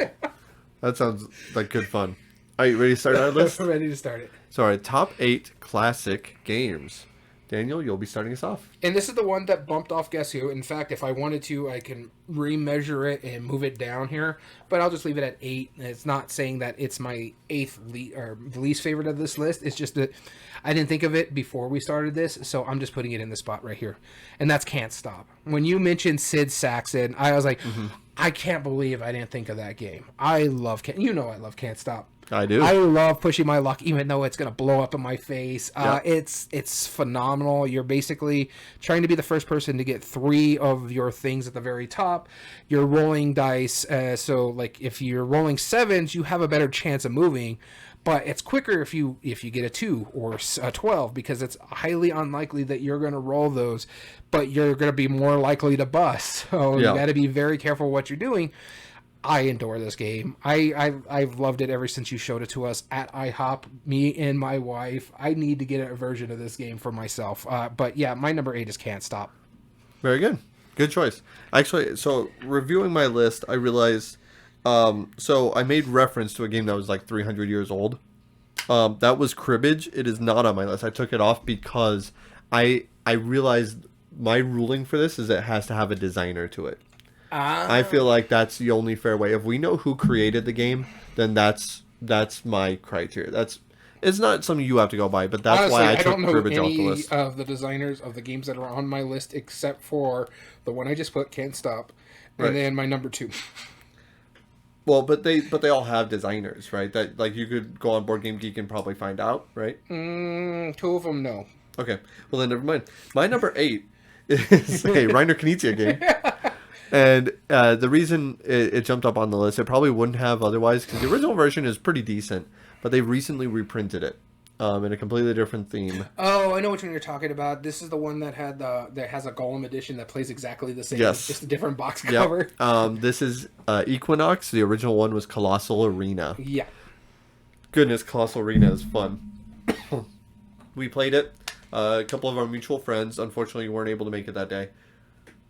Man, did we have a blast playing it. The art is so pretty. It works really well. Just functionally, the game is just really silly. You're basically putting bets on different creatures. You play with, I think, 8 of the 14 that are included in the box each game. Yeah. So there's a lot of replay value. And you play over 5 rounds, eliminating one single one, whoever has the lowest number on it. And man, it gets so spiteful how you play, because you're watching other players. You know which ones you've bet on. It's all public knowledge, because the earlier you bet, the more points it's worth if it survives. And then so you're watching other players. You're like, I see you bet on that. I'm going to put a 1 on their card. It's like, let's just let that soak in for a bit. Because only when every single one of them has at least 1 card on it, and secondly, there is a clearly defined lowest number. So, like, if two of them tie for one, game continues until one of those is changed. For the better or worse. But as long as one is defined as the lowest and everyone has at least one card on each character, that one gets eliminated and then they're just done for the rest of the game. Oh, damn. It's so cool. And then whoever has the highest bet on any of them gets to use their ability whenever they play the card. So, like, for example, the bear, he doesn't have an ability. He's always just 0.5 higher than everything else. Yeah. So he doesn't have 1, 2, 3, 4. No, he has 1.5, 2.5, 3.5. But there's another one where it'll let you use one of the abilities from a previously knocked out character. Or there's one where it's like, oh, you can remove one of your bets and actually take it back and then re-bet because you only have 5 stones that you can bet with. Yeah. There's one where it's like, oh, well, it breaks all ties, you know, as far as different things go. It's really smart how it works. I like it a lot. And there's a reason it was on my list. And I'm surprised it didn't get reprinted until now. But if you have a chance to go check it out, that's one of the things I worry about with these classic games is that a lot of them might not be in print right now. This one is Equinox. Go get it. Well, I don't have to worry about the next one on my list. Oh, but are you flipping the coin of doom? Or Sure, let's do it. Okay. Let's see who goes next. Number 7, you go first. Yeah. So I was right in that assumption. But this one, you're not going to have a problem finding it. It's actually a mass market game that's pretty good. Okay. I really enjoy playing it. I will argue that. Let's see here. Yahtzee. It's okay. I enjoy playing Yahtzee. I don't mind the Yahtzee. When I play it with my mother-in-law because it's a game that they know, or I play with my mom because it's a game she knows, I have a great time playing it. I have no problem if someone wants to bust out Yahtzee because you're just rolling dice, either making number or like sets of numbers or pairs or full house. It's basically playing poker with dice in a sense, but it's just kind of solo play. It's the original roll and write, honestly. But I have a great time playing it. It's old, I know that much. It's one of the few games that actually thought on my list because I even own a version of Yahtzee somewhere down on the bottom shelf over there because honestly it's not a great game, but it's still fun to play. It's something that I can bust out with my parents who are not really into like the modern stuff that I like because it's a little too much per se. But I could bust it out and play with my family. So for me, Yahtzee, you got your generic versions now. I just saw a Dice Tower review about some dice where they had like a generic phonetic Yahtzee for you to play with those dice, where that are basically app-driven dice. And so, it's a fun game. I enjoy playing it. I don't want to play a mess of it, but if my mom's like, hey, let's play a board game, I'm probably going to bust that out because that's what she knows. I don't have to explain something. You know they made a spam version of Yahtzee?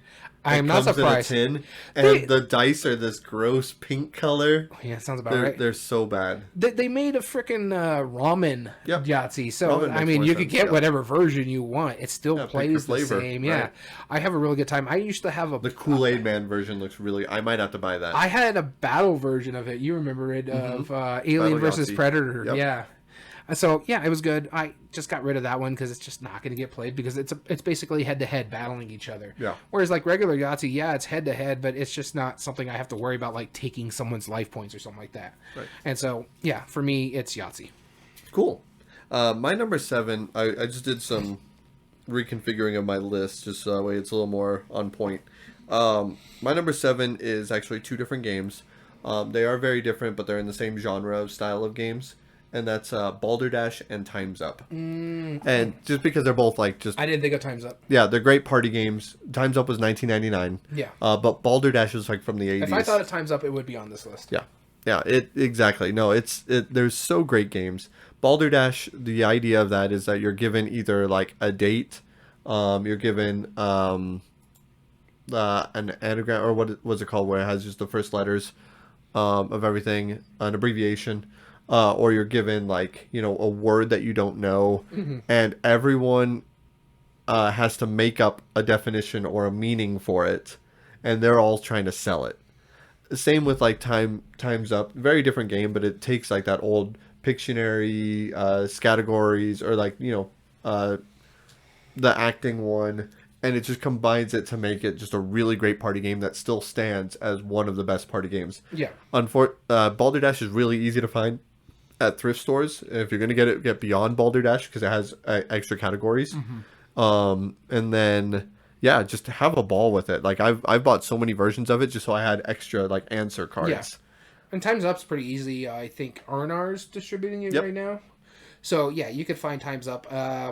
If you're playing with younger players, I say get some of the more recent stuff. Like I play Time's Up with my wife. She doesn't know the B-52s, so yeah, she doesn't know or she doesn't know like their songs. She's heard of them, but she doesn't know like Love Shack or Rock Lobster and stuff like that. Rock Lobster is that's a classic. Let me tell you, we're speaking classics here. That is a classic. Yeah, you realize that I'm 6 years older than my wife, so that makes you 3 years older, and we had cool parents. That's true. We did have cool parents. I thought my mother-in-law's not cool. She taught her more like 80s rock, whereas my parents were, because that's the generation she grew up in, where my parents were like CCR and 70s and 60s. Well, my dad was Dion in the Belmonts. Like, you know, like okay. We listened to like 50s and doo-wop. And well, I listened to 50s. My mom was big in that stuff. Jay she was and the born in the Americans. 50s. Yeah. But my dad, he was all about disco, so I knew a lot of disco stuff. My mom was all about classic rock. She liked the Eagles, Boston, all of those guys. She was a big Meatloaf fan. My mother-in-law is a big Scorpions fan. Oh, okay. There you go. That generation. Speaking of classic, John Bon right? Jovi. Oh, man. Hair metal, huh? Yeah. Ooh, buddy. All right, moving on to number 6. Our number 6. And I'll be leading us off this time. I was not prepared for this. I wasn't expecting it. My number 6, I originally had as my number 2, just because that was one of the first ones that came to my mind. I put it down as my number 6 is because this is, like, the game, it's really fun. Mm-hmm. It's not great, but it's really fun. I think I know what it is. You want to take a guess? It's your Halloween game, isn't it? No. No? Okay. No, this is one that's way older. This is from, like, the 50s even. Okay. And it uses a giant scroll of paper. It's called Astron. Yes, you did tell I've me talked about this. So you have a board with a plastic overlay, and underneath it is a roll of paper that has a grid on it. Isn't I3 the one that showed you this one? No, Okay. but it was up in Albuquerque, and it was with an older game group up there, and they were just good people. Yeah, and they showed me this, and I remember us and they were like in their 50s and 60s, you know, and we were just giggling playing this game. And one of the guys, the guy who was hosting the party, he said something I never will forget. He said, "This was made when games were just meant to be fun. It's not good, it's fun." And that really stuck out to me because the way this game works is really simple. You play a card from your hand. Mm-hmm. It'll tell you how you move your plane and then also how the map moves. So you might move 3 spots to the right because you're trying to get to these spots to gain like cards that will give you points. And you're trying to send your opponents into hazards, which will give them negative points. So I might move to the right 3 spots and then move the map 4 spots. So everyone shifts the scroll of paper 4 spots underneath the plastic overlay. Yeah. And once it's moved 4 spaces, then anybody who happens to be in a hazard, oh well, draw some bad cards. It's so fun. It's just silly. It's a cool idea. It's a fun mechanism. It's not good. It's just fun. I couldn't suggest. I'm still on the lookout for it. If any of our listeners have a copy, let me know. I will gladly buy it because I want a copy of this. All right, moving on to my number 6. It's actually an older game. It's actually one of the oldest games on my list and it's one that I literally cannot define who the designer is. Okay. There is a mass market version of this, type of game like this called Sorry. But the one I'm putting on my list... Parcheesi. Yeah. Yeah. Mm-hmm. This is the one I'm putting on my list. I really do dig this game. I don't know why they made Sorry, because this is such a better game. It is. You're basically just moving your pieces around the board. You're trying to get... What is it? 4 pieces, right? Or is it 2 pieces? It depends on the version. Normally it's 4. Yeah, it's 4, because the one I have is right Another there. version, it's commonly known as Ludo in a lot of cultures too. Yeah. And so you're basically moving around the board. You're rolling some dice. It's roll and move in a sense, but you could block other people. You can have shenanigans, but it's like if you don't land on knock them back. Yeah. Yeah. But you're not like shooting them all the way back like in Sorry and stuff like that. It's a fun game. I really have a great time playing it. I do enjoy it. I own a copy. You just looked at it. It's actually a pretty decent one too. So it's hard to describe this if you haven't played Parcheesi. It's just like because everybody knows Sorry. Yes. It's better Sorry because Sorry took stuff from this game and made it worse. Yes, I really do dig this game, and this is when I looked on it on Board Game Geek, it goes all the way back to like 600 AD and stuff like that. So it's a very old game. I want to say it's either Middle Eastern or Indian. I think it's Indian, which is why I called it Pachi. That's I think the localized version. Yeah. Parcheesi I think is. I think Pacheesi is another version of it because that's the one that's on my Board Game Geek. Right. Yeah, and so it's a really good game. It falls into that ancient thing that that's why I was like. But I mean, it's fun. I mean, it plays similar to, Senate. The thing is like, but you're all going in the same direction. But you all start on different sides. So and then like there's less interaction. If your pieces or like both two of your pieces are in the same spot, you're basically blocking people from not moving forward. Right. Exactly. And so you could set yourself up. Okay, I'm going to be a roadblock here while I move my other pieces. Yep. Exactly. Which is fine. It's fine. I really do dig this game. It's a bit cutthroat, but this is one of the few games that were like when we thought of this list, I was like, that has to go on my list. I do enjoy playing it. I just don't bust it out that much. We should play it again. I would be one of these days. I know you and I joke about like having like, or we don't joke about it. We're planning a Stefan Feld day. We're planning a Phil Walker Harding day where we play all their games. Why don't we have a class? Like, let's play some classics like this. I'm down with that. Yeah. All right. Like some card games, some Ancala going. We get some Parcheesi going. Yeah. Yeah, maybe even Senate. Like, all sorts of fun stuff. Yeah, have a good time. And then like, so this is the reason why we're talking about this is that we could do a discussion about it. Like, hey, we just played these. This is what we think of them. Yeah, and absolutely. stuff like that for podcast purposes. But we have a lot of stuff on Felds that we need to play more. Right. We have a lot of Phil Walker Hardings that we need to play more and see how they rank for us. Same thing for the classic games. Hey, let's play some chess, see how we like it, or Parcheesi or whatever. Yeah, I completely agree. Let's do that. We'll even play Monopoly. No. We'll play chess. I'd rather play the Landlord's game before I play Monopoly. Yeah, we should. I'd want to. Yeah.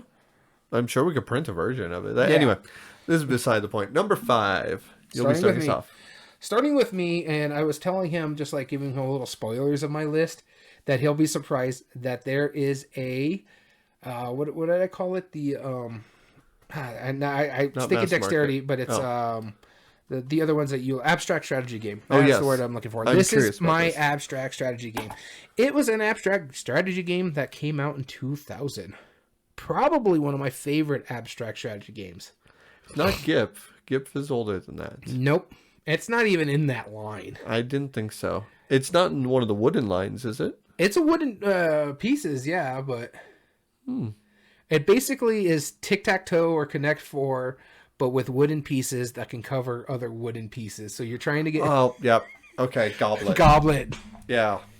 I saw it on the list. It was like 2000. I'm like, okay, that's going on my list. They're still selling it. Yeah, I love this game. I have a great time playing it. It's probably one of my favorite, if not my favorite abstract. Did I give you your first copy of Goblet? No, I bought it. Okay. Yeah, you showed me it, and I bought it. I need to get another copy of it because I lent it to a cousin of mine, and I just never got it back. And I'm like, it's not a problem. It's fine. He was in the hospital. I lent him a game that he can play with the wife while he was there. I'll just buy another version of it. Yep. I have the actual travel version of it, and the only difference between the travel version and the normal version, well, one, it's smaller, but two, instead of connecting 4, you're only connecting 3. Yeah. But the thing is, you're connecting 4 in a line. You have 3 sizes. You have a little tiny size, medium size, and a large size. And so you're moving these across the board. You're trying to put it out there to be 4 over. So you're being strategic about how you're putting those pieces out there.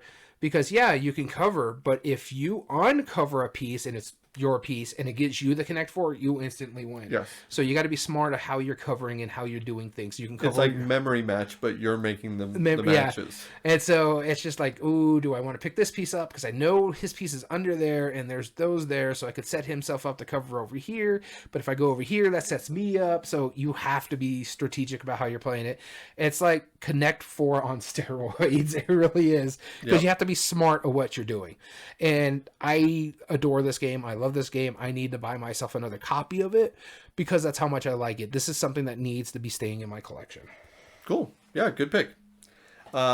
You referenced my number 5 just a few moments ago, and this was the other game that you thought it was. It was the VHS game. It's Nightmare. Yeah. God, Nightmare is so good. It's so awful, but it's so fun. It's one of the most thematic games. Like, this is an example of like back when they were just trying to have fun with stuff. Yeah. You put on a VCR, you put it in the VHS tape, turn that TV cranking loud, and you get belittled by this guy the entire length of the thing. He will call you filthy maggots. He will demand that you refer to him as my gatekeeper at all times. And I always love that. The first time everybody plays it, like he was like, when you talk to me, you refer to me as my gatekeeper, and you're like, okay. You're like, what'd you say? Yes, my gatekeeper. They're like, that's better. Now, stop. I want to play a game. It's so dumb. The acting is so hammy. It's so funny. And that's the why it's game, perfect it's for not that great. Like you have to get all 6 keys, and you have to get to the middle, and you have an hour timer to get to the middle, and then you have to. At the beginning of the game, you write down your biggest fear, and you put it in a little cup, right? I think that's how it works. I might be getting it mixed up with atmosphere, but it's the same general idea. Yeah. And then if you get to that middle one, you look up, and if you pull out your fear, then you win. And yes, I am talking about Nightmare. I so love that game. I just realized I didn't change the notification stuff, so it's the Right. top 8 debate stuff. Oh, whoops. Okay. Yeah. So it's not a top 8 debate for everyone who's watching us live. We'll fix that right now. But no, for real though, Nightmare is just one of the funniest things you can play. I was half tempted to back it on Kickstarter because they recently did a Kickstarter for it, like a reversion, which I think they were going to upload the video online. However, it was like $60 and it was exactly the same as the original version. So I couldn't justify it just because I have both Atmosphere and Nightmare. Yeah. And I'm glad that they put the video online, like on YouTube, so people can use it and watch it. And still be able to play, yeah. And still be able to play it. What I do is I actually have a professional sound system, right? Yeah. And I have a massive loudspeaker, and with a subwoofer and everything. And I put that under our table. So when the gatekeeper comes in with a thunderclasp, the table shakes off of the ground. You are terrified. Like, like that jolting feeling, like where something just like jumps out of nowhere, like in a horror movie. Imagine that, but you can feel it. Well, I hate jump scares in horror movies. It's lazy. It I is get what lazy, you're trying to say. But it's so B movie. It's so great. It's one of the best. And I'm glad I3 agrees with me because it's just such a gratifying experience. So that's my number 5. For people in our chat, I know others out there, but if you're coming into our chat, we didn't fix the title and the live notification stuff like that. We're talking about our favorite classic game, and we're defining classic like music 20 years and before. Yep. So now on to our number 4. We're in our top half now. Yep. And you'll be starting us. So my number 4, it was mentioned in the poll, or not the poll, the comments by our audience, as well as you've mentioned it because it didn't make your list. But it made my list because it's a fun game. I really enjoy playing it. You can actually get it. It's still in print by its like 3rd or 4th company now. And this is Cosmic Encounters. Oh, yep. When this was created in the 70s, it's still popular for a great reason. It's actually a pretty decent, I guess you could say, party game, or at least a big group of games.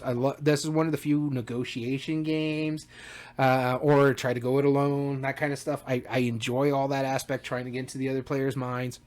Crazy, unbelievable special abilities. So it's a phenomenal game. I really enjoy playing it.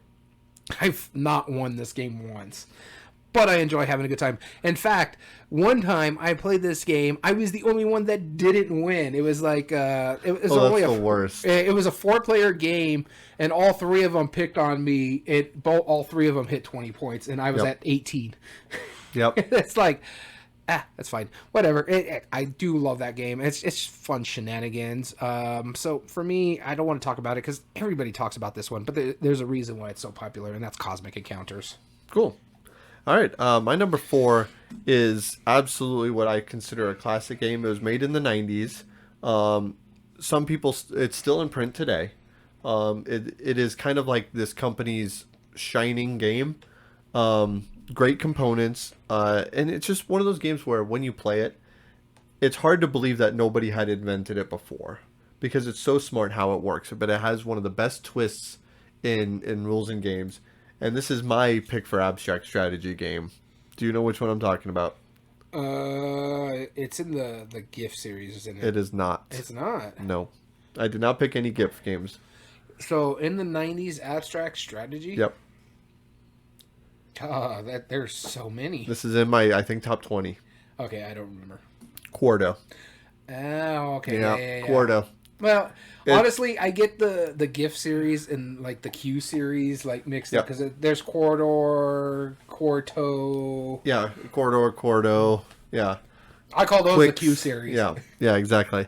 There's a whole bunch of them. Quarto, the way it works is there's 16 pieces. All of them are different. There's each of the pieces are either going to be tall or short.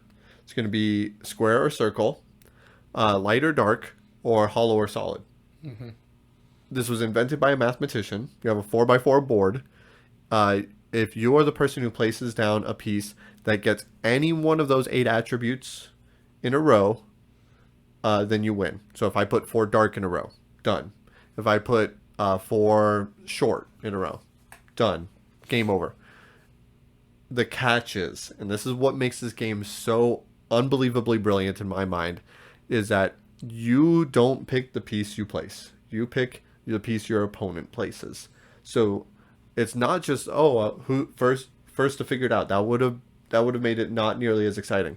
It's literally that trick is you have to create a situation where your opponent hands you the winning piece. That is what makes this game absolutely brilliant. If you haven't tried it, it's worth trying for sure. There's plenty of versions online. Board Game Arena has it for free. Mm-hmm. Go play it. It takes maybe 5 minutes of your time. There's even an advanced variant where you also do 2x2 squares, and that could also work. So if I put a 2x2 and they're all like dark pieces, I win. Done. And I absolutely think this game is brilliant. Really, like, I probably should have put this higher on my list, but it came to my mind right off the bat. So much so that I believe Quarto. Have you ever seen the movie Mean Girls? Yes, unfortunately. Me too. Unfortunately, my wife likes it. I don't like it in the slightest, right? I don't care. But one time I was sitting lucky there. Enough. My wife didn't like it either. Yeah. My wife was watching it. I was just on my phone, and out at the corner of my eye, on what Tina Fey's desk, the teacher that she plays, there is a copy of Quarto. It's either that or Corridor, one of the two, but it's one of those two Gigamic games. And I saw that and immediately just like, whoa, hold on. And I was like, rewind it, Stace. And my wife, and she was like, what happened? And she rewound it like 10 seconds. I was like, it is Quarto. Oh my gosh, it is. Like, that's amazing. And she was like, you really made me rewind it for that? I'm like, that I've never seen that in any movie before that. And much less, it's just a really solid, good game. I mean, it makes sense that it's on a teacher's desk. It really does. But the fact that somebody in that film studio decided, we have this cool wooden looking game, let's put it on her desk because it seems teachery enough. Yeah. That's extra gratifying for me. But let's not use chess, that kind of thing. But let's not use chess. Let's use something smart like Quarto. It's like something that nobody knows, right? I love it. It was so great. Best product placement I've ever seen. Quarto is my number 4. It's funny because it just made me think of all the times, like if you see a board game in a TV show or something like that, you drive your wife insane by pointing it out. Yes. Yep. She hates it. She hates it. I recently watched a couple clips of Seinfeld, and I think Jerry has a couple like up on one of his top shelves that you can't make out.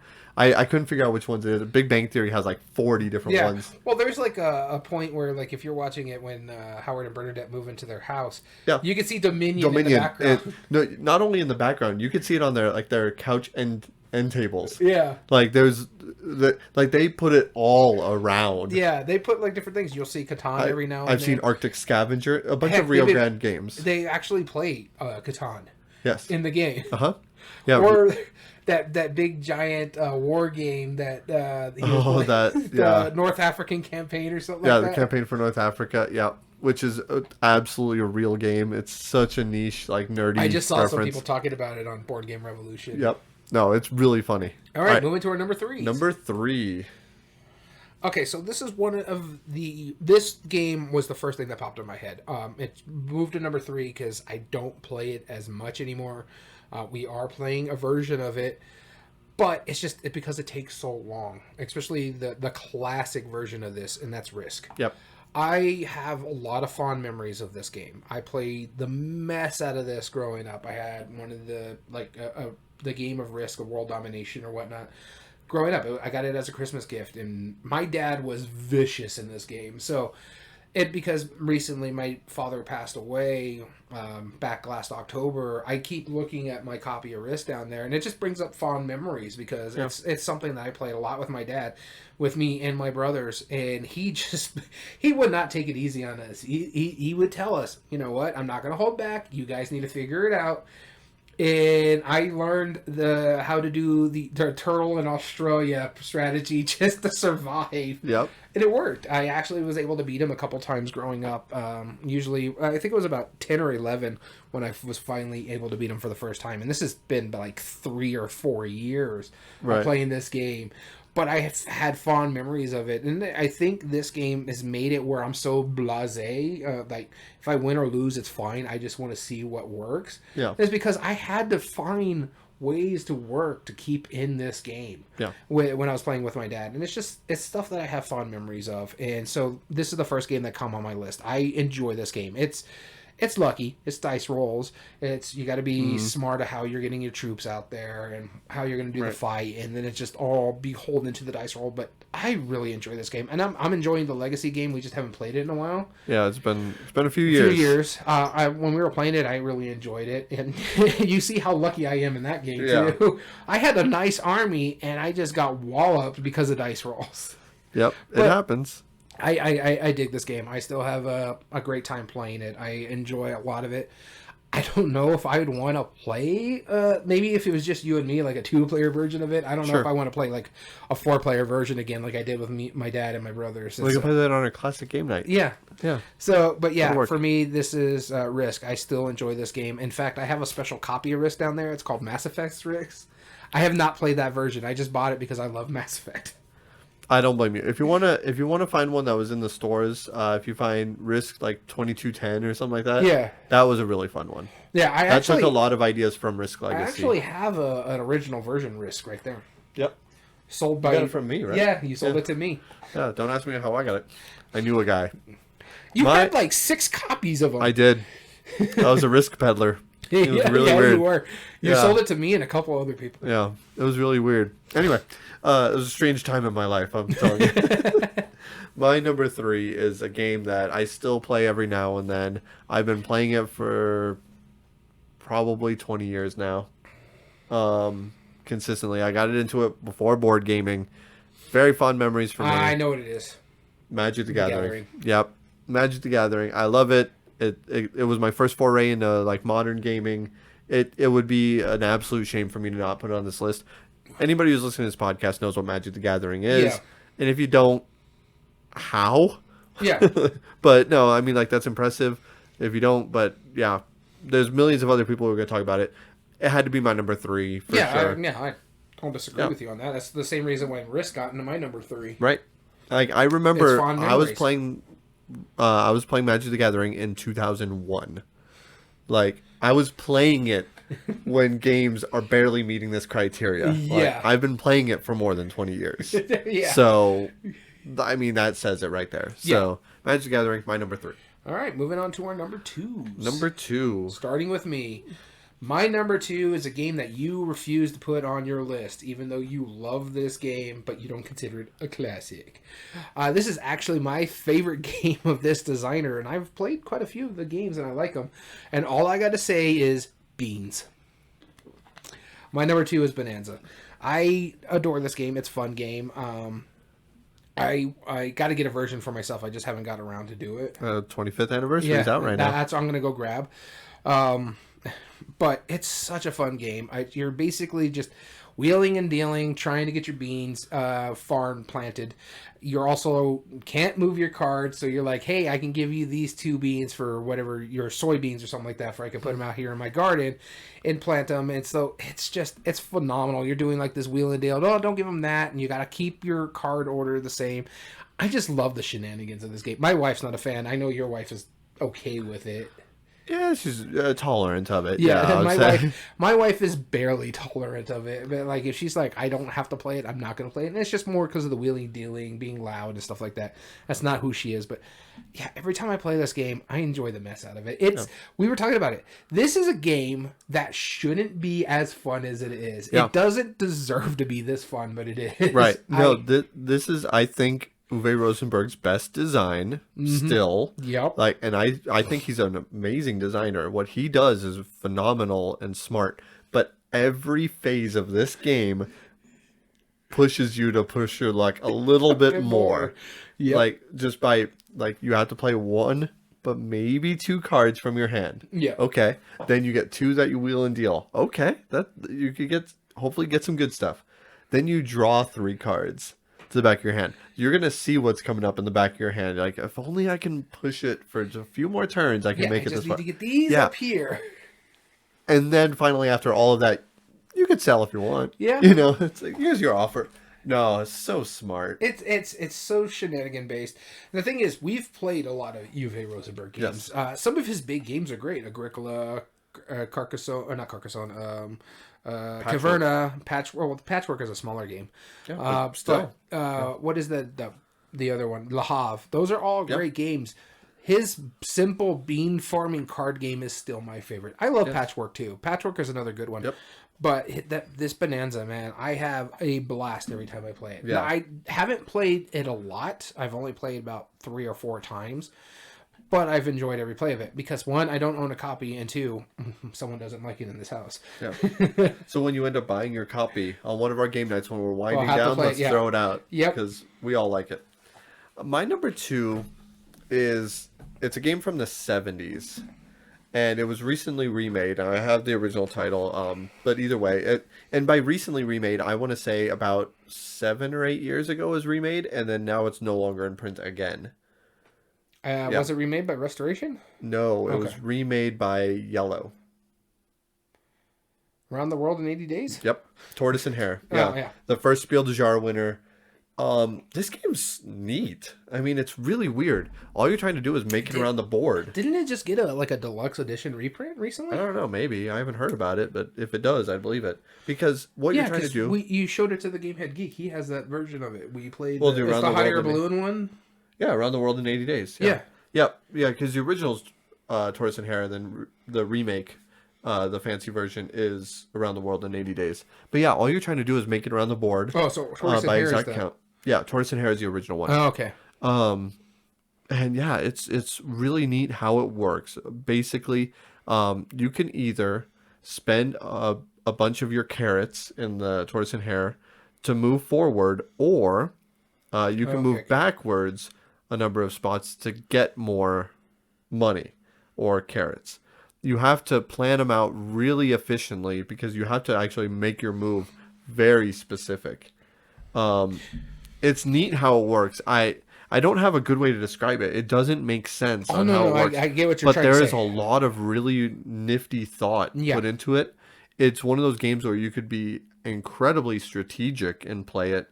Like, it's as simple as something that a kid could play. It's not hard to play. Yeah. But making the right strategic moves to get to the end by the exact movement, you have to have like under $10 like when you get there, or 10 carrots when you get there exactly. So I remember when we were playing it last, I think it was us, but last time I played it, I jumped from space like 55 to the end, like, because I planned out the dollars exactly right. And so as soon as we got there, I was like, okay, I have exactly like $256. That will get me from here to there, 30 spaces, boom, win. Jump from there. Like, I had less enough, won it exactly. That was such a proud moment of getting that. That's one of the few times I remembered winning because of just figuring out the numbers involved to do that. It's really, really just on top, 100 point. So yeah, it's something I can't describe. Go try it. It's really cool. If you can find a copy, I don't know if you can, but if you can, awesome. Definitely pick it up because it's totally worth it. Well, it's been a while since we played it because it's not in my logged place. It's so then I must have played it with one of my other groups, but I played it like maybe a few years ago, and they were amazed at it. I remember playing it. It's been a while because I've been doing this since 2019, 2020, or I think it was 2019. Right. Because I was the one that got you guys all to keep your statistics.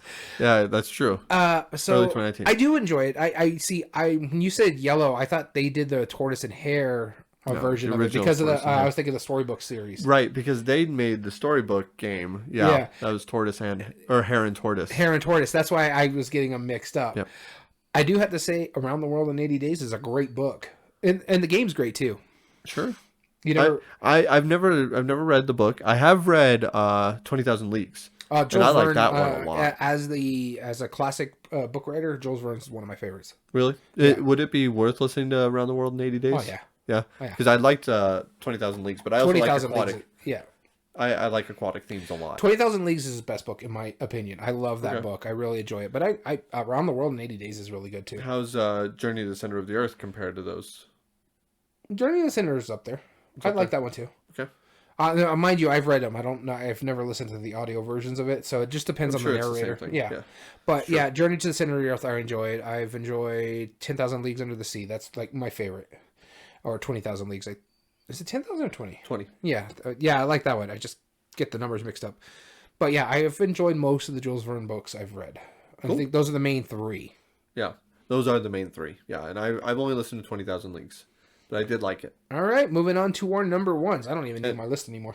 No, and neither do I. And I'm going to go first. I'm going to volunteer to go first because you've already said it. This is our crossover. It can't stop. I mean, I had as soon as you said honestly, we're going to make this list, I put down 5 Sid Saxon. I was like, no, let me just pick one. Because I put Acquire, I put Bizarre, I put Can't Stop, I put Buried Treasures. I like them all. They're all really good, but Can't Stop is probably my favorite out of all of them. In all honesty, if I decide, because I just thought of it like right when you were talking about things, I put it at number 8. If honestly, it'd probably be my number 2. Honestly, I like my number 1 more. Have you yet played Bizarre? No, I have not. Okay, I really need to fix that. One of these days, I will bring it over. I have played Acquire. I didn't like that one. No, Acquire is a different beast. Acquire is an acquired taste. Yeah. Did you haven't played Buried Treasure yet, right? No, I want to. That one looks really good. Bizarre is the predecessor to Century Spice Road. Okay. Because it's all about efficiently converting. Like I can trade 1 green token for 3 yellow. Yeah. I could trade 2 yellow for 2 blue and a green. And you're doing these conversions that everyone has access to. Yeah. To try and buy these cards that have 5 different colors on them. What makes it different is that if you buy it for the exact amount, then you get the most points from it. So if I have 0 tokens left over after I buy that, I get the maximum allotted points, which is like 5 points or something. If I have 1 token left over, I only get 3. If I have 2 tokens left over, and it gets fewer and fewer depending on how less efficiently you buy it. It is so cool how it works. But your number 1 was Can't Stop. But it was Can't Stop. No, I'm just telling you, I need to show you this game because it's so and you're good. going on a tangent and not talking about the game that you're supposed to be talking about. Can't Stop. Brilliant little game. I also own Can't Stop Express. I like that one quite a bit too. That one's a little different. It's the roll and write one. Yeah. But Can't Stop, press your luck. I played it actually just like last week too. Maybe 2 weeks ago. At the same time I played Nita Valier. Mm-hmm. We played Can't Stop again. It's just, that is now one of his favorite games of this other game group. I gave him a copy of Can't Stop that I found at a thrift store. I was like, here you go, have it. This is my gift for you. How come you never give me a copy of Can't Stop? See how you are? So, actually, a funny thing. I did that a few months ago. And, or no, probably a little longer than that. But I saw it. I picked up a copy, gave it to him because he invited me over to a stranger to his house. Shush. But here's the thing. About a month after that, I went to the same thrift store, found another version of the exact same style, like same year. Like it's an old Parker Brothers version, right? But I saw that, I was like, oh, I hope he didn't give it away. Like, I know he said he liked it, but that would hurt my feelings if I went over to his house again and he was like, oh, I don't have it anymore. It's like, you could have just given it back, you know? Like, it's not that bad. I have other people. Let's see here. I've had you over for 8 hours, man. Come on. Yeah. I've invited you over to my house. That's true. Okay, next copy of Can't Stop goes your way. I see how it is. No, I'll it's keep an eye fine. out for it. It's fine. I will. That is yours. I've owned like 6 copies of Can't Stop. You get my next one. All right. You've already posted claim to it. I will go out of my way to buy it for you. The version I want is the one you have, like the big stop sign version of it. Yes, the plastic one. I love that one. The Parker Brothers made another version of it. This is the Eagle Griffin one that I have, or maybe Face to Face, one of the two. But Parker Brothers made an even bigger stop sign, but the cones aren't as nice. They're more like the little flat pieces. Oh, okay. But the colors are better because like the orange there's not orange and red. It's like red, green, blue. Yeah, Illuminous, exactly. Stranger Danger. It was absolutely worth it. That was my thank you for inviting me over gift. Here's a copy of Can't Stop. I think it's a pretty good deal. I'm going to show you something that's off screen. Yep. I see how offended you are, sir. Listeners at home, you could just imagine the obscene gesture that he just I just told him he's number 1, all right? That's all I did. But no, Can't Stop. That is my number 1, speaking of. Best classic game ever. It feels like a classic game. It's modern enough. It's from the 80s. It's old enough that every house really should have it in their house. And it's a game that anybody can play. I dig that one. And like I said, it would move up on this list if I had thought of it earlier instead of just, wedging it in by taking out another game. But Can't Stop's amazing. I love that game. But my number 1 is the one out of all this list. If someone busted it out, I'd play it. It's a dexterity game. And it's probably what you would consider an ancient game. Crokinole. Yep. I was like, Jenga is not that old. It's not even that good. I'm not a big fan of Jenga, but I love Crokinole. I'm not good at it, but I have a incredible time playing it. It's fun. My buddy of mine actually got a board from you, and we started playing it.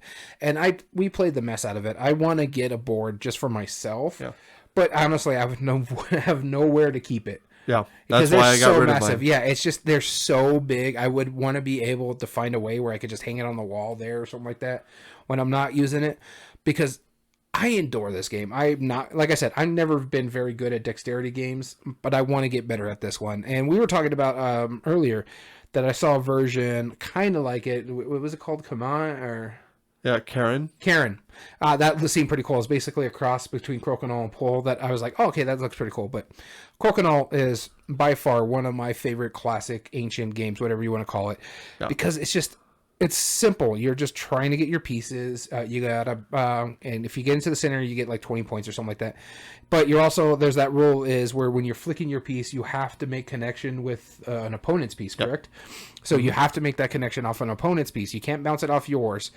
But you could bounce it, get it, make that connection, and then try to get the shot into the center hole and just score your points. And it's the first person to, I can't even remember how many points, but you just keep playing until someone hits that point threshold. But yeah, I love that game. Illuminous, are you saying that you're a professional Crokinole player, or he is? I'm not. I can tell by that. No, I am not. So, yeah, before we end this off, Illuminous and Ithri, thank you both for tuning in. If you have some of your favorite classic games, 20 years or older, throw them in the chat real quick. We'll talk about them pretty soon. Yeah. This has been a fun episode. It's fun to it's almost like reminiscing in a weird way, but these are all games that we played fairly recently. Yeah, and the thing is, too, I didn't get into gaming until 2014, so I haven't even been in gaming 10 years. But there's still some really good games. And now, like I said, I've played some games growing up, Yahtzee, Risk, that sort of stuff. Yeah. So a game has been part of my life. But when I got a little older, they really got out because I was playing sports. And I was concentrating on that and reading comics and stuff like that. So, but now that I'm into board gaming, as you can see, I still want to go back and think about these classics and which ones I really enjoy. Yeah, absolutely. I couldn't agree more. So we definitely want to thank you all for tuning in. If you ever want to join in on one of our episodes, on one of our live episodes, like our friends Ithri and Illuminous, please, by all means, join us at twitch.tv/everydayboardgames and join us in the chat. As well as you can find all video re-uploads on YouTube at Everyday Board Games 2020. And if you like what we do, there are 3 things you can do to help us grow on that platform. You subscribe if you're not, like the video, and comment down below and tell us your thoughts on the subject. As well as all audio versions can be found on most podcast platforms under Everyday Board Games Podcast. This includes Spotify, Google, Amazon Music, and Podbean. And if you ever want to say hi to us directly, or even enter into future contests, or you give us ideas for future episodes, please email us at everydayboardgames2020@gmail.com. As well as you can get in contact with us with our official Twitter account at EBG Podcast. And Illuminous brought up Shogi. Very cool game, like chess variation kind of thing. Yeah, Shogi is neat. We want to thank you so much for tuning in. As always, I've been your host, Daniel. And I've been your host, Daniel. And we want to thank you for listening to Everyday Board Games. And remember, every day's a good day for board gaming.